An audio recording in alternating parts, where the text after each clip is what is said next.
Father, as we gather around your table again, we ask that, Father, you will feed us this morning. You will open our eyes to behold wonderful treasures out of your word, Lord. Holy Spirit, we pray that you grant us understanding. Empower us to live according to your word. In Jesus' name. Amen. Amen. Amen. Okay, this morning I want to talk about the characteristics of a true disciple.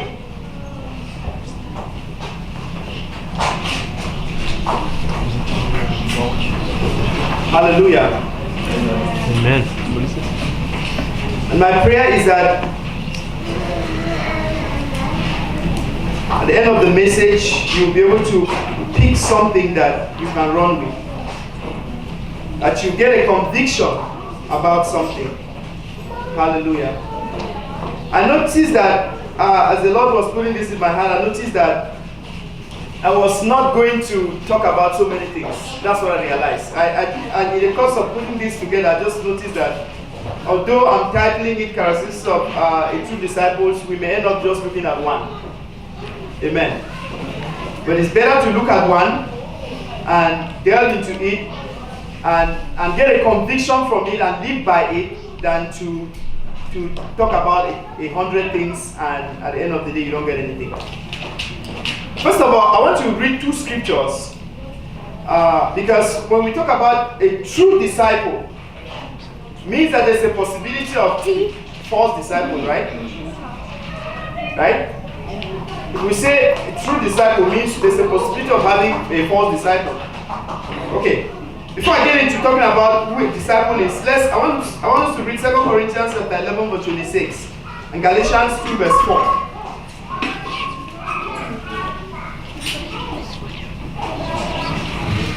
2 Corinthians 11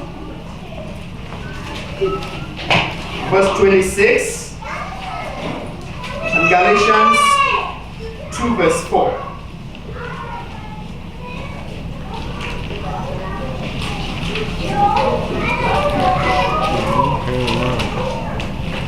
Okay.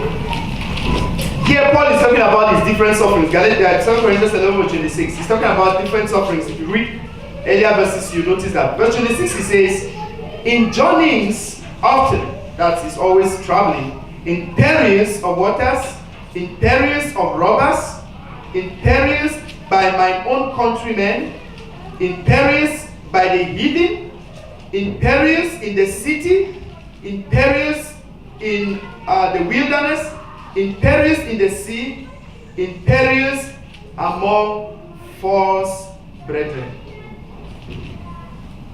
So that means that Paul also suffered, among his sufferings, he also suffered things from false brethren. In other words, he suffered things from false disciples. Galatians 2 verse 4.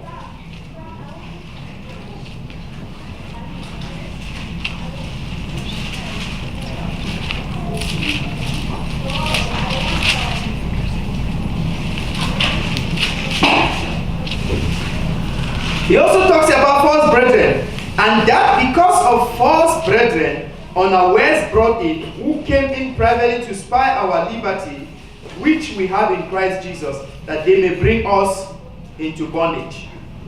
So, I just read those two scriptures to highlight to us the fact that they are false disciples.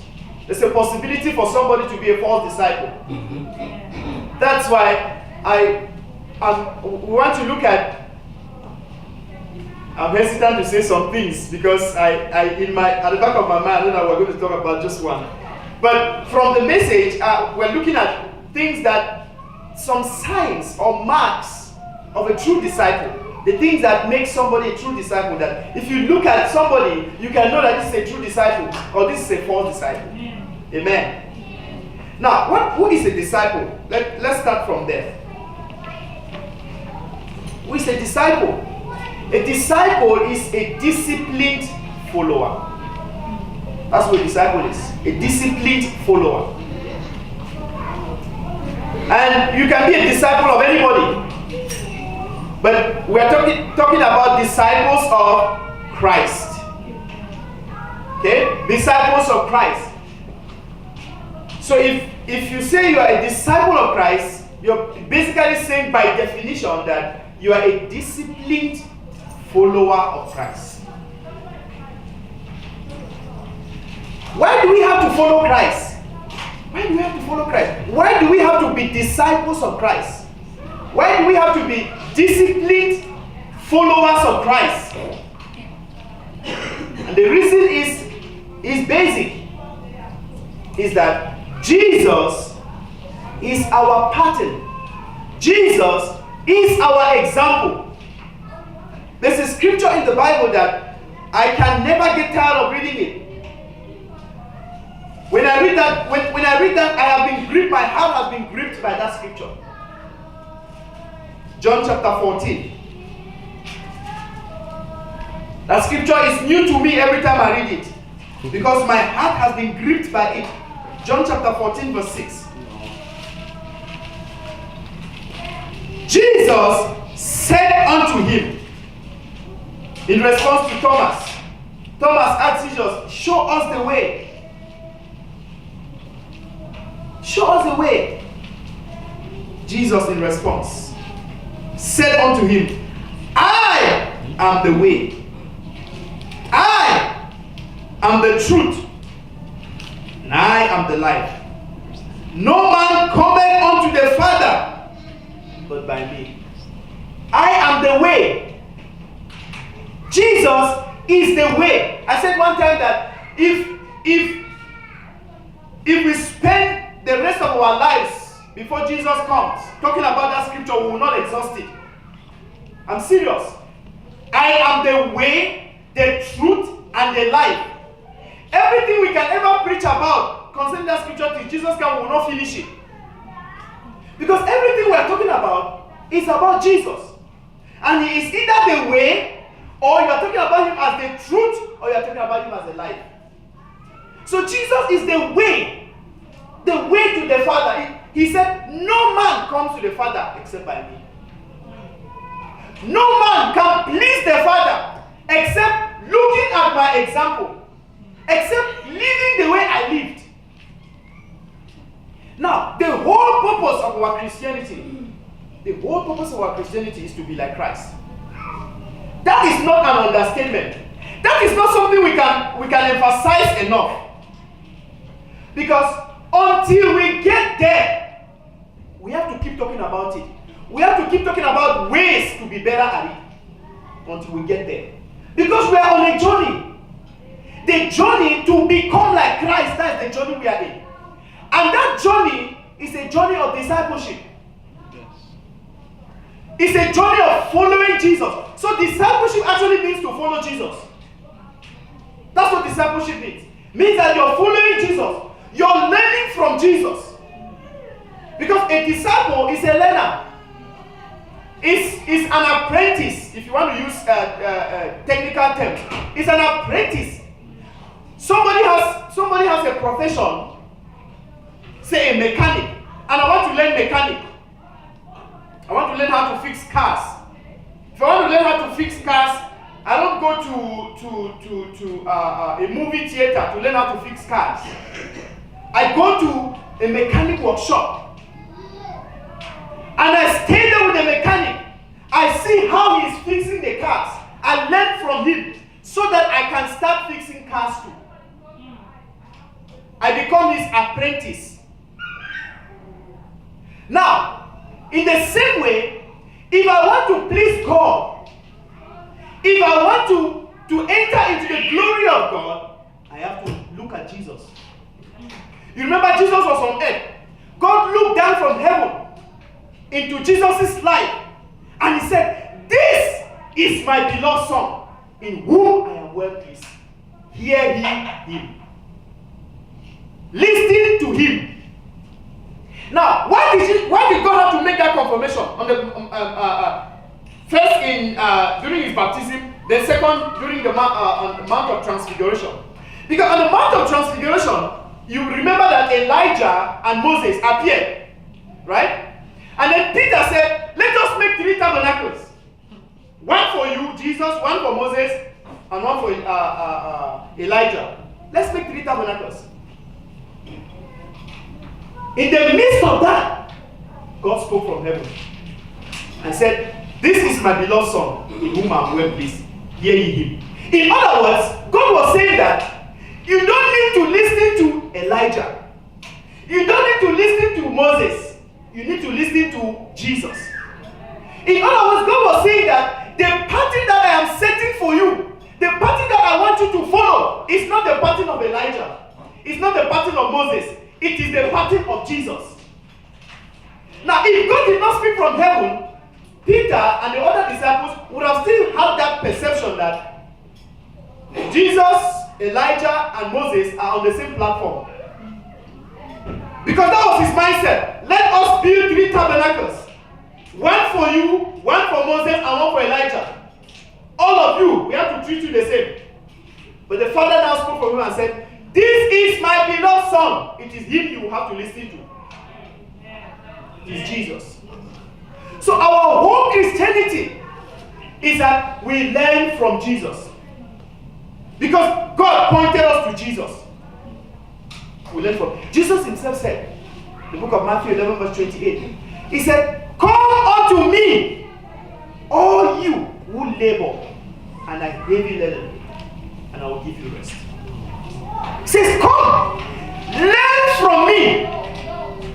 Learn from me, for I am meek and lowly in heart." My brothers and sisters, I want to tell you this morning, in your life, as you look through the scriptures, as you live your life, learn from Jesus. As you look at the scriptures, the primary thing you should be looking for is the pattern of Jesus that has been set forth in the scriptures. That's what you should be looking for. Once you discover the pattern of Jesus, you will find rest. Amen. That's what it says. It says, "And you shall find rest." The labor that we labor, the struggle that we struggle in our lives, is because we are not learning from Christ. So many people go into error. We talk about deception today in Christianity. The errors, the proliferation of different kinds of doctrines in Christianity today is because people are not learning from Jesus. Pastor Moses made a statement one time that struck me and has stayed with me forever. He said, "Why is everybody doing their own thing, doing something different, as if there is no standard? As if there is no pattern?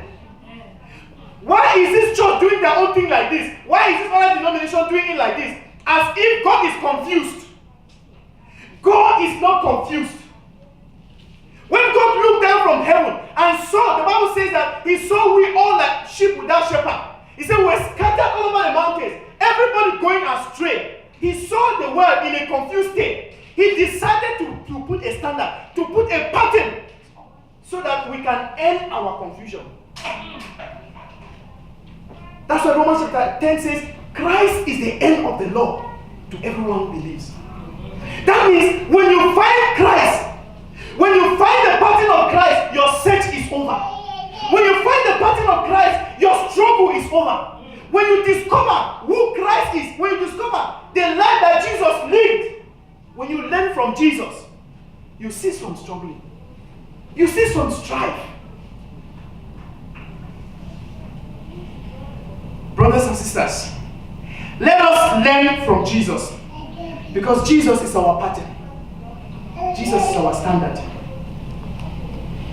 The standard for you is not me standing here today. The standard for you is not Pastor Patrick. The standard for you is Jesus. That means that even though Pastor Patrick, I'm not trying to run down Pastor Patrick, understand me. That means that even though Pastor Patrick is your pastor in this church, if he's doing something that is wrong, don't copy it. If he's doing something that you see that is not Jesus, that is not what Jesus would have done, don't copy it.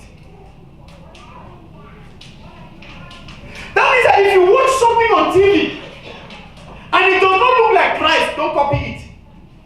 Because the only pattern you have to follow, the only example you have to follow is the example of Christ.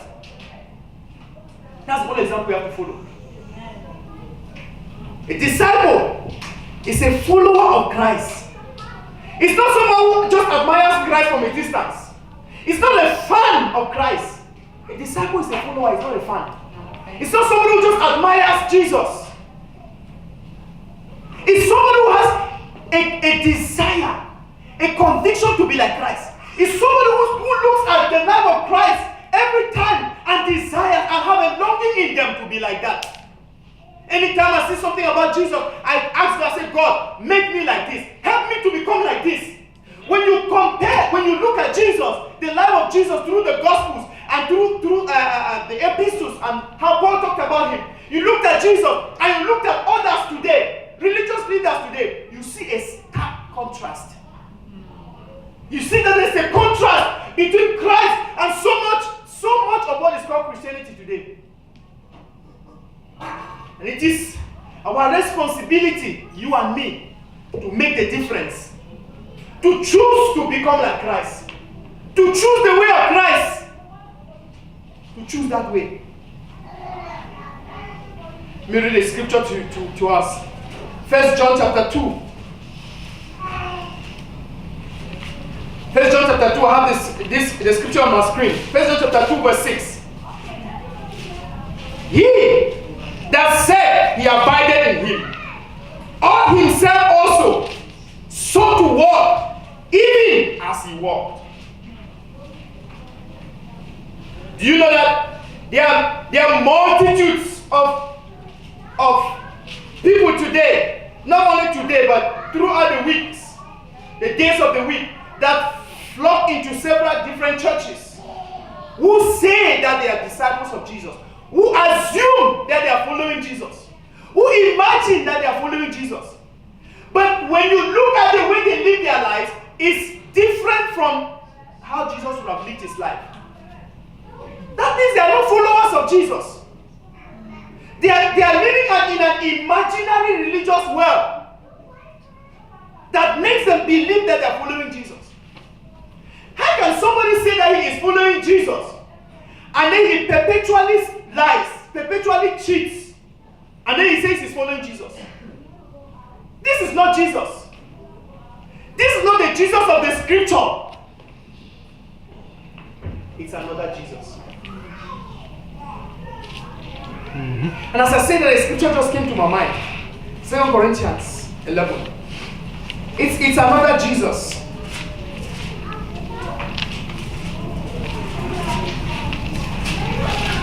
Let's not follow another Jesus. Let's follow the Jesus of the scriptures. Now, I'm reading this scripture to show you that in Christianity today there is another Jesus. That it is possible to be following another Jesus, which is not the Jesus of the Bible. And when you are following another Jesus, you are a false disciple. 2 Corinthians 11. Would to God, from verse 1, would to God, ye could bear with me a little in my folly. And indeed bear with me. This is Paul, pleading to the Israelites. For I am jealous of you, over you, with a godly jealousy. For I have espoused you to one husband, that I may present you as a chaste virgin to Christ. That I may present you as a chaste virgin to Christ. He said, but I fear, lest by any means, as a serpent beguiled Eve, through his subtlety, so your minds should be corrupted from the simplicity that is in Christ. Another translation says your mind should be corrupted from devotion to Christ. It says, for if he that cometh, listen, watch this. For if he that cometh preaches another Jesus, whom we have not preached. Do you know that people are preaching another Jesus today? Mm-hmm. When they tell you that you can live anyhow, the grace of God, because of the grace of God, you can still live. It is not by works, it is not by might.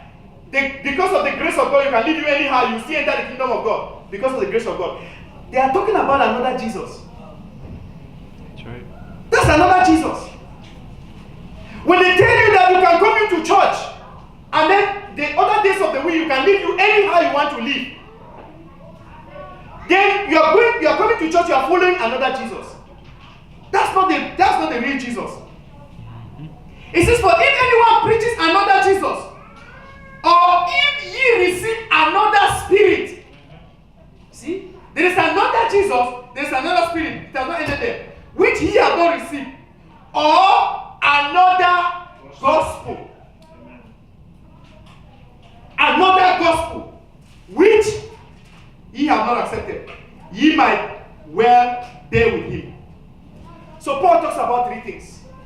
another Jesus, another spirit, and another gospel. Now, another gospel is propagated by another spirit, which portrays another Jesus.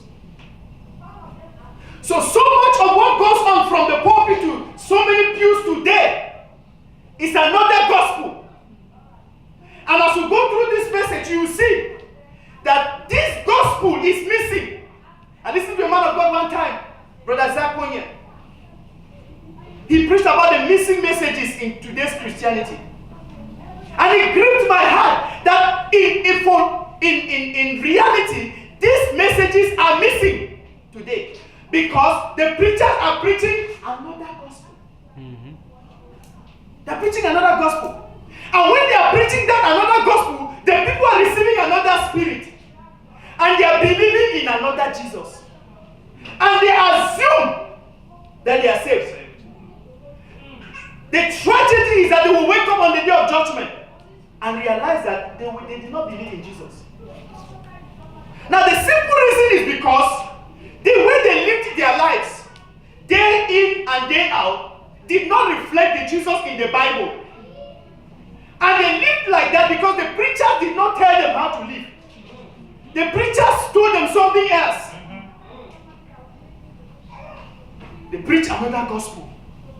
The people receive another spirit. And they believe in another Jesus. A false Jesus. An imaginary Jesus. That have been painted today from so many pulpits. And the people believe in that Jesus. That's not the true Christ. Hallelujah. Yes. But I am happy, I am glad that God always has a remnant. God always has a remnant in every look at the Bible throughout. Whenever people go astray, God always has a remnant. God always has few people who stick with Him. My prayer is that you and I will be in that remnant. Amen. You and I, as Christianity degrades today, do you know that the scripture says that before the coming of he said there shall be a great falling away. A great falling away. Great falling away. Many people go astray. Great falling away. Because they hear another gospel.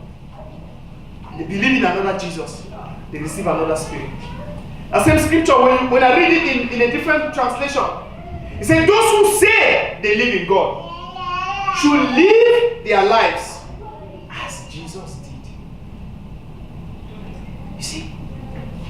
Very simple. That's why Paul says that I fear that you can be deceived from the simplicity that is in Christ. He said those who say that they live in God, those who say that they are children of God, they should live their lives as Jesus did. That means that when you are reading the Bible, don't read it to fulfill a law. Don't read it to fulfill a religious obligation to say by the end of the year that I have read my Bible, which is wonderful. If you can read your Bible from beginning to Genesis to Revelation in 1 year, like we encourage people in this church to do, wonderful, is good. It's a good practice. But the whole purpose, the whole point, why Pastor Patrick and Pastor Moses were try to encourage you to read your Bible in a year, is so that as you are reading your Bible, the whole purpose is to try to locate Christ in the pages of Scripture. Amen. Jesus says, for they testify of me. The Scriptures talk about Jesus. The central theme of the Bible is Christ. Everything in the Bible is about Jesus. So as you're reading it, be looking at Jesus from the pages of Scripture, so that you can learn from Him and live like that. That's the whole purpose. As we come to church, whether somebody sings a song, whether somebody reads a scripture, is to show us Christ in another way. Now, Christ can be revealed to us in another way without words. Somebody's action, somebody's attitude can bring you a conviction. Somebody's appearance can bring you a conviction. Somebody's dressing can either make you discouraged or encourage you. Are you understanding? Somebody's dressing, somebody's appearance can encourage or discourage you.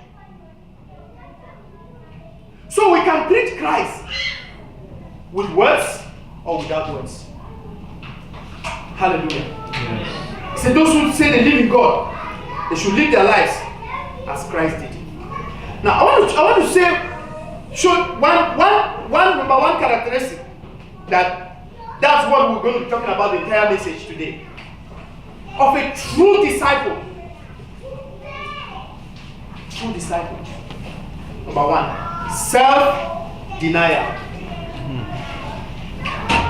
Self-denial. Let's read this scripture. Luke chapter 9, verse 23.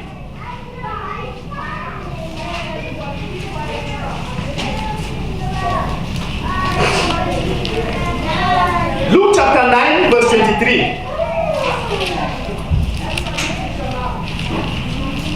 Can even read down. And he said to them all, this is Jesus speaking. He said to them all, if any man will come after me, let him deny himself and take up his cross daily and follow me. If any man will come to me, in other words, if any man wants to follow me, this is one of the conditions. That's what Jesus said. That means that if you want to know somebody, who is following Jesus, look whether this condition is being fulfilled. Simple. If any man wants to follow me, let him deny himself.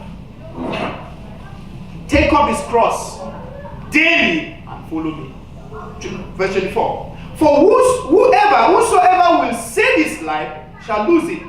But whosoever will lose his life for my sake, the same shall save it. For what is a man's advantage if he gain the whole world and lose himself, or be cast away? For whoever shall be ashamed of me and of my words, of him shall the Son of Man be ashamed when he shall come in his own glory and in his Father's and of the holy angels. Let him deny himself.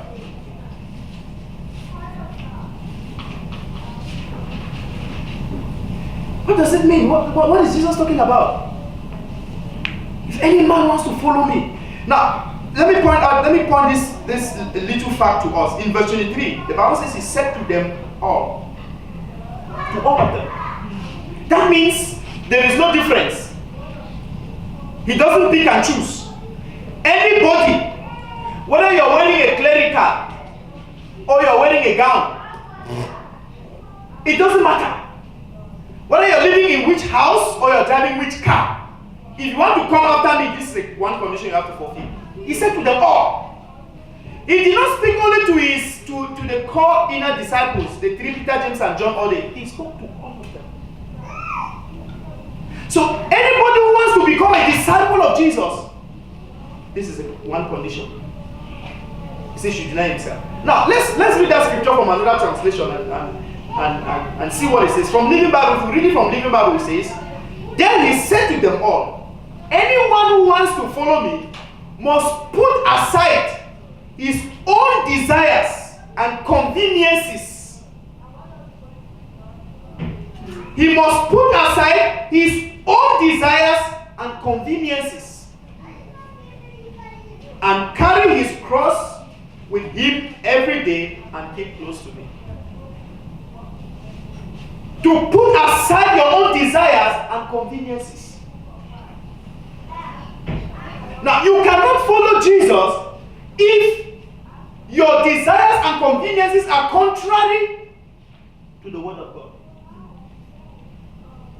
You know, our desires, Paul says in me, in Romans chapter 7, he says in me, that is in my flesh, there is no good thing.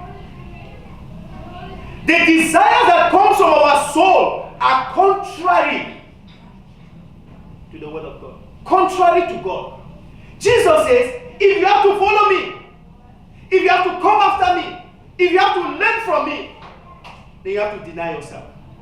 You have to put yourself aside. You have to put yourself. And he did not say that. He did not say what he did not do. This is exactly what Jesus did. When he went to the cross. So when he's talking about denying yourself and taking up your cross daily to follow, he's actually talking about the way of the cross. The way of the cross, when you hear the phrase the way of the cross, this is what Jesus is talking about. It's the way of self-denial.